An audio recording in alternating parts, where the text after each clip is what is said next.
સુરતથી એક મહત્વપૂર્ણ સામાજિક મુદ્દો સામે આવ્યો છે। લોકપ્રિય ગાયિકા કિંજલ દવેના પરિવારને સમાજમાંથી બહિષ્કાર કરવાની ચર્ચાએ ભારે વિવાદ જગાવ્યો છે। આ મામલે હવે સુરત બ્રાહ્મણ સમાજના મહિલા આગેવાન, સામાજિક કાર્યકર અને એડવોકેટ પ્રતિભા દેસાઈ ખુલ્લેઆમ કિંજલ દવેના સમર્થનમાં આવ્યા છે।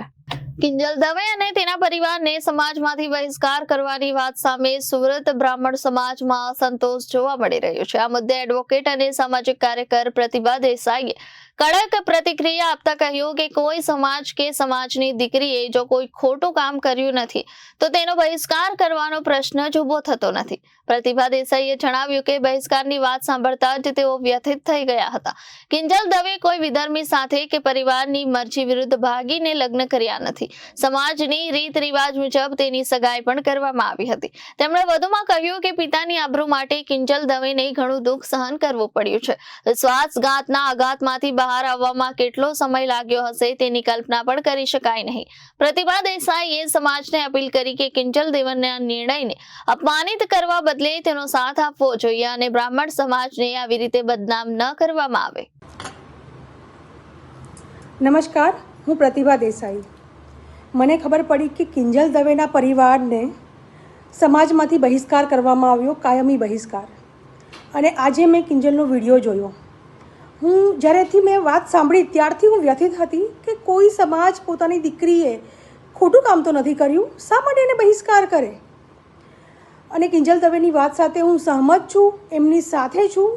અને હું સમાજના જે આગેવાનો જેમણે એમના પરિવારને સમાજની બહાર કર્યો છે એને પણ કહેવા માંગીશ કે શું એ દીકરીએ શું ભૂલ કર્યું। એ કોઈની સાથે ભાગીને તો લગ્ન નથી કર્યા, એ કોઈ વિધર્મી સાથે તો લગ્ન નથી કર્યા। એણે શું ખોટું કર્યું? પિતાની આબરૂ ખાતર એને કેટલું દુઃખ સહન કર્યું છે। સમાજની રીત રિવાજ મુજબ જ એને સગાઈ કરી હતી, પણ કશે એની સાથે વિશ્વાસઘાત થયો ત્યાર પછી બી એ દીકરી, એ જે વ્યથા છે એ આઘાતમાંથી બહાર નીકળતા એને કેટલો સમય લાગ્યો હશે? તમે એક વખત એ વિચાર કર્યો છે? એ દીકરીએ સમાજની ઇજ્જત ખાતર કેટલું સહન કર્યું? અને આજે જ્યારે એમને એવું થયું કે ભાઈ મને પણ ખુશ રહેવાનો અધિકાર છે અને એ સુખી રહેવા માટે એણે એક સારા સમાજની, જે બ્રાહ્મણ સમાજની જે પાંખ કહેવાય અને એવા જ સંસ્કારી કુટુંબ સાથે લગ્ન કર્યા છે, જ્યાં ભગવાનની આરાધના કરવામાં આવે છે, માતાજી અને ભગવાન બંનેને સાથે રાખીને આગળ વધે છે, એવા પરિવારમાં એ લગ્ન કરવા જઈ રહી છે।